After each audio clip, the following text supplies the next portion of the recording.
Welcome to my chambers. The hack on the Democratic National Committee, which exposed emails, continues to intrigue. The emails, which were exposed by WikiLeaks, revealed a very strong bias on the part of high officials in the Democratic Party for the candidacy of Hillary Clinton, and a very strong prejudice on the part of the same people towards the candidacy of Bernie Sanders, even though such bias and prejudice had been alleged by Sanders and denied by the Democratic National Committee. It even resulted in the resignation of the chair of the committee as a result of a unanimous request from the members of the committee and the intervention of President Obama himself. But in order to get this issue off the front page, the DNC and the Clinton campaign decided to blame, of all people, the Russians. They accused Vladimir Putin of being in cahoots with Donald Trump and having his intelligence services hack the DNC to expose emails to make Mrs. Clinton look bad and thereby benefit Donald Trump. But the Russians had nothing to do with it, because this week, a 30-year veteran of the National Security Administration, the NSA, the domestic spies who spy on all of us all the time, the former high-ranking NSA official who developed the software that the NSA now uses, which allows it to capture not just metadata, but content of every telephone call, text message, email in the United States of every person in the United States of America. This individual said, guess what?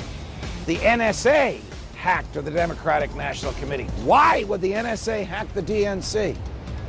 Because the members of the intelligence community simply do not want Hillary Clinton to be president of the United States, because she doesn't know how to handle state secrets, because some of the state secrets that she revealed use the proper true names of American intelligence agents operating undercover in the Middle East.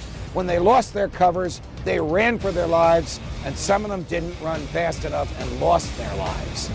It's very telling that the intelligence community would feel so strongly about Mrs. Clinton that they would attempt to sabotage her campaign to prevent her from becoming their boss. It's also telling that these folks would break American law in order to, in their view, save it. Welcome to my chambers.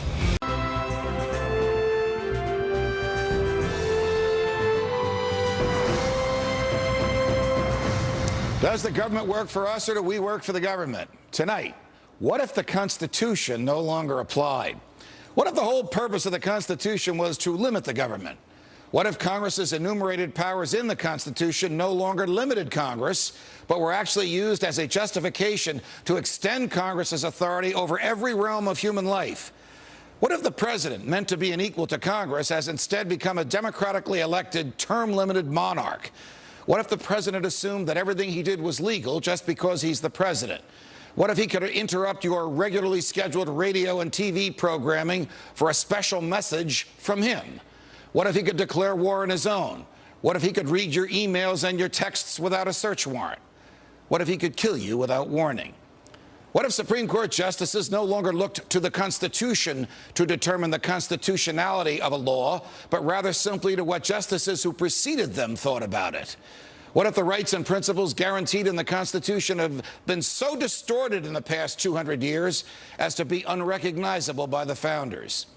What if the 50 states were no longer sovereign entities, equals to each other, and parents of the federal government they voluntarily constituted? What if the states were mere provinces of a totally nationalized and fully centralized government?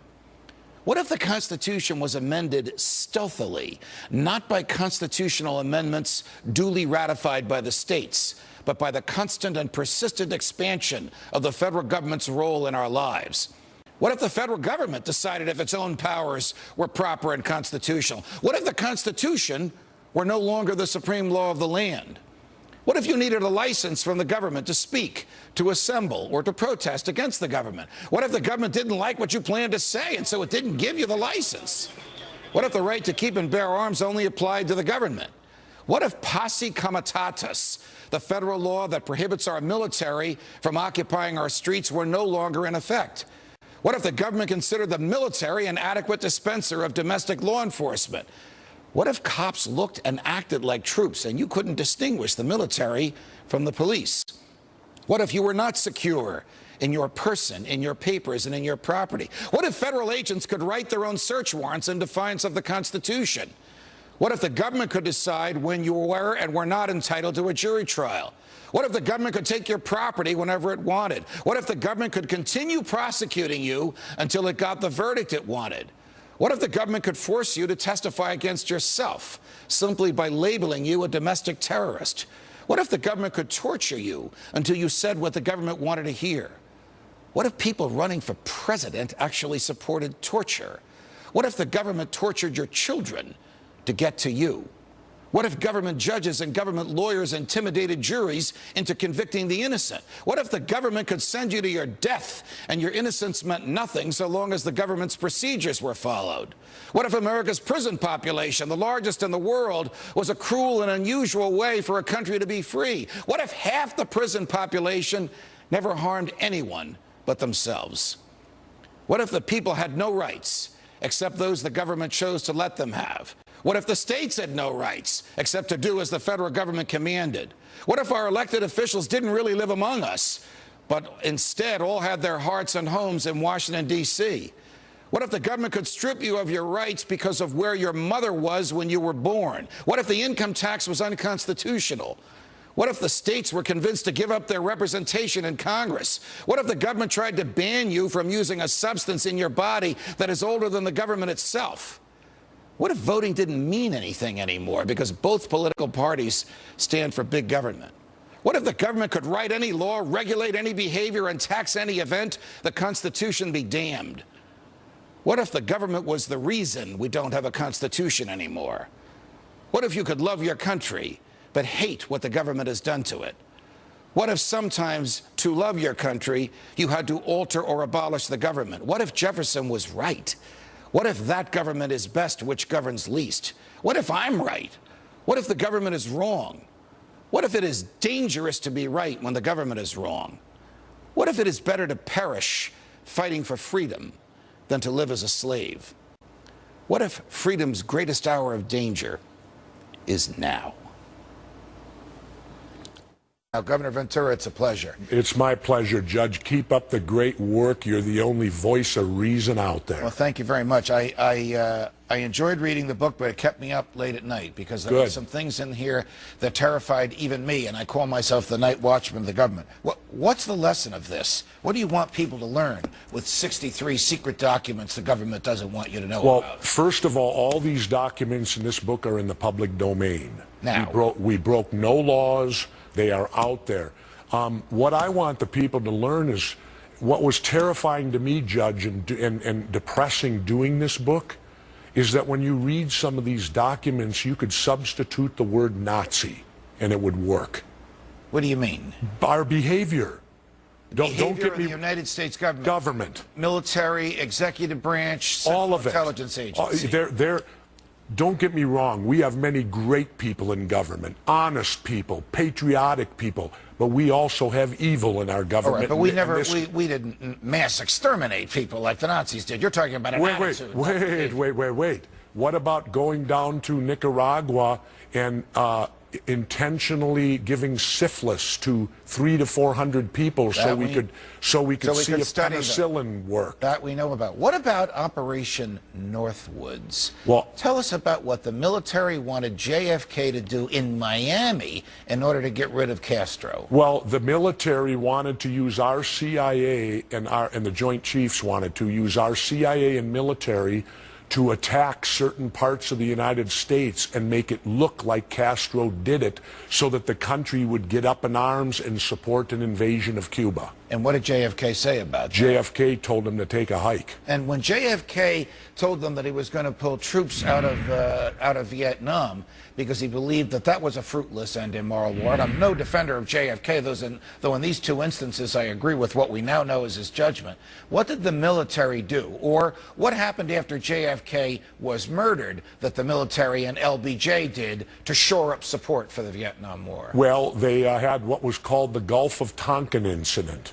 And in 2004, when I was teaching at Harvard, McNamara came through and admitted it never happened, that it was a false flag made-up event, and that's eventually put 58,000 of our generation died, and probably 1 million Vietnamese over something that never occurred. And the official Gulf of Tonkin incident, and there are documents about it in the book, was that American ships peacefully in the Gulf of Tonkin were attacked by North Vietnamese. And yeah. in fact, there may have been some ships there, but they weren't attacked. No. And on the basis of that, President Lyndon Baines Johnson got the Congress of the United States not to declare war. We haven't declared war since December 8th, 1941. Correct. But he got the Congress to authorize him to fight this war against North Vietnam. Exactly, and that put ground troops in there. That's what happened.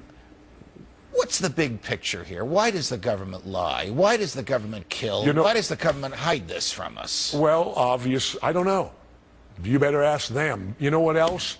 Do you realize, Judge, that last year the government classified 16 million documents top secret that you and I are not allowed to see? And I challenge that, saying I'm allowed to see everything. You know why? I pay taxes.